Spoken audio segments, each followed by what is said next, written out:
Bang Tommy, ini dikit update tentang masalah Yoko ini seperti apa nih, kan sudah lama juga kan dia ditahan di Bareskrim ya kan, dan ada katanya udah overstay nih ya kan, seperti apa sih mungkin kelanjutan dari kasus ini sendiri? Ya, kalau dilihat masa perpanjangan ya seorang tersangka di dalam penahanan ya, artinya ini bukan overstay, tapi adanya perpanjangan. Nah ini kan masih ada waktu lagi nih, kira-kira kurang lebih 1 bulan lah. Nah dengan kurang lebih 1 bulan ini, tandanya dalam waktu dekat akan dilimpahkan. Karena JPU pasti melihat nih apakah sudah cukup atau masih ada tambahan-tambahan lain untuk bisa dilengkapi. Tapi prinsipnya dalam waktu dekat akan melakukan tahap 2. Kita tunggu saja nih, nanti udah dilimpahkan ke Kejaksaan Kejati DKI, nanti untuk bisa dilimpahkan untuk bisa dipersidangkan.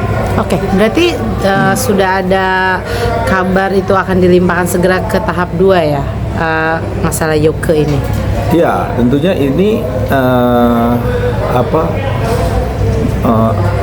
segala apa yang sudah dilengkapi oleh penyidik, bahkan JPU sudah menilai dan meyakini bahwa ini yakin untuk bisa di P21, tentunya harus cepat-cepat dilimpahkan ini. Oke, kan ada yang mengatakan kemarin mungkin sahabatnya atau temannya ya kan pengen minta kejelasan dari kasus hukum ini. Yoko pun mengatakan ingin cepat keluar dari tahanan lah, bisa dibilang seperti itu, karena kan dia ditangkap dalam keadaan berlibur dan dia dinyatakan bukan warga negara sini kan, dan ini sudah 3 bulan. Ini mungkin pendapat abang sebagai kuasa hukum dari Kak Fitri seperti apa sih, kan mungkin dia juga udah ini mau dihukum atau gimana nih saya gitu kan, dapat infonya seperti itu nih.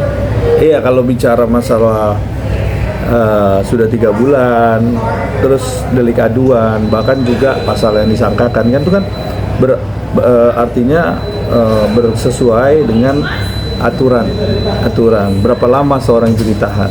Kalau 90 hari masih ada waktu lagi nih sampai 120 hari kan, karena masih waktu lagi sebulan. Untuk sebulan waktu inilah yang dipergunakan untuk bisa melengkapi. Artinya secara lengkap, secara bahwa diyakini bahwa ini ada unsur pidananya dan memang jelas, artinya JPU wajib untuk bisa melimpahkan P21 ke Kejati gitu. Nah itu yang harus dipahami, bahwa yang dinamakan aturan penahanan dan batas waktu penahanan ini juga harus disesuaikan kan. Jadi kalau memang sampai batas waktu yang sudah ditentukan juga tidak bisa dilimpahkan, ini baru yang dinamakan bebas demi hukum, artinya dia bisa keluar ya kan. Tapi kalau rencana yang sudah disampaikan oleh JPU, tentunya JPU juga akan menilai. Tapi saya informasikan kemarin bahwa dalam waktu dekat akan dilimpahkan untuk di P21. Oke, Bang, kan bisa diketahui kalau Yoko ini kan warga negara luar ya kan. Banyak yang mengatakan kalau dia sudah lebih dari 3 bulan mungkin penahan di sini, bisa kemungkinan kalau emang P21 itu tidak, masih tahap 2 itu tidak muncul lagi, bisa dideportasi atau seperti apa sih Bang kemungkinan? Kan ada yang bisa mengatakan seperti itu gitu kan, harusnya dia sudah dideportasi karena kan sudah lama di sini dan tidak ada perpanjangan atau gimana nih Bang menanggapnya? Ya, kalau masalah untuk izin tinggal mereka di sana dan menjadi warga negara sana, terus terjadinya satu tindak pidana di sini, tentunya menjadi konsekuensi, dan dia akan dihukum di negara yang dia melakukan tindak pidana kan, tentunya seperti itu. Dan apabila di luar, tentunya nanti bagaimana begitu dia di Indonesia ya tentu pasti akan menerima satu sanksi pidana kan. Nah ini udah ditetapkan di sini gitu. Jadi kalau memang nanti ternyata dia harus menjalani hukuman di sini, yaitu bagaimana nanti dia di negaranya akan melihat nih, biasanya apakah dia dideportasi ataukah dia dikasih kenakan sanksi ya kan, karena berapa tahun nih dia akan melakukan mendapatkan sanksi pidananya kan gitu. Ini tergantung bagaimana dia mendapatkan sanksi pidananya, karena nanti pihak embassy di luar tentunya dia akan melihat nih ya kan, jauh mana nih pidananya berapa lama kayak gitu. Oke, Bang, tapi kalau misalnya menurut Abang dari pihak Yoke sendiri memperjuangkan untuk kebebasan dia dengan cara dia ingin dideportasi biar tidak dilakukan hukum di sini, seperti apa nih Abang menanggapinya? Mungkin kalau P21 itu tahap 2-nya belum muncul juga gitu. Ya, karena gini, yang dinamakan dideportasi itu kan harus ada aturan-aturan di mana di negaranya juga punya aturan. Nanti biar setiap negara kan berbeda-beda regulasinya. Biar nanti bagaimana dia menerapkan.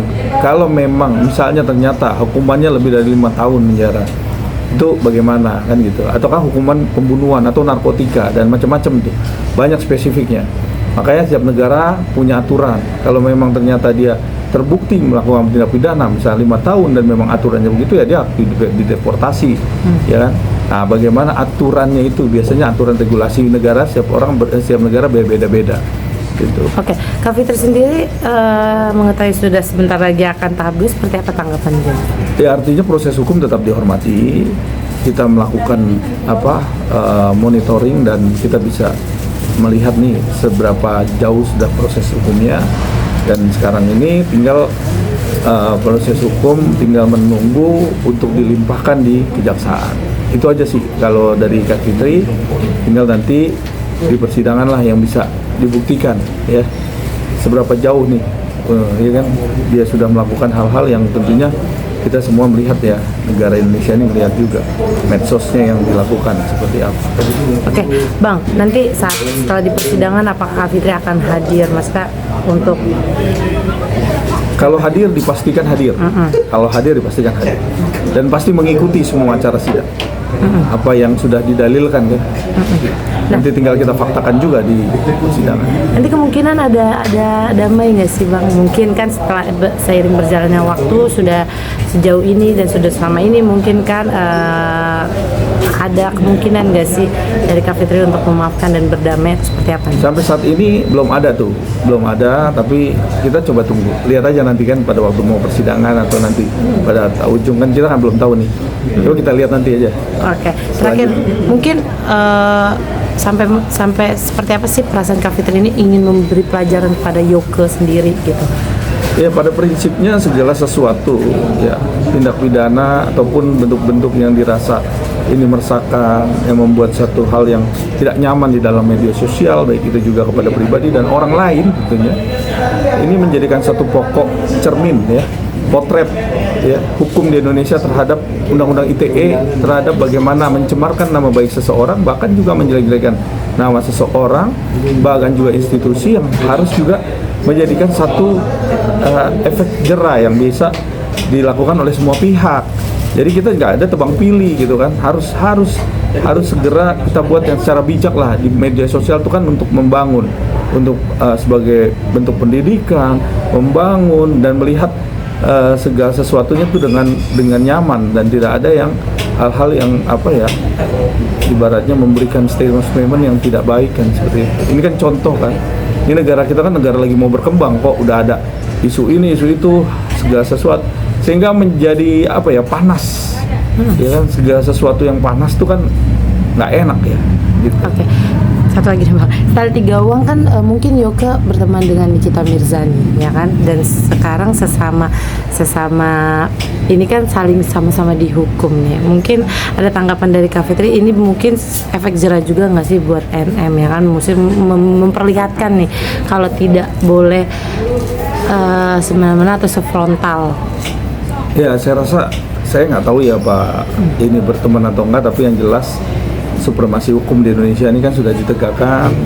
Ya, kita semua melihat bahwa begitu transparannya ya dunia hukum ini, dan kita bisa melihat bahwa apa yang sudah dilakukan selama ini saya kira cukup on the track dan baik. Tentunya tinggal bagaimana kita dari dalil yang sudah didalilkan kita faktakan, setelah itu kita buktikan. Oke, berarti udah siap nih ya Kak Fitri untuk...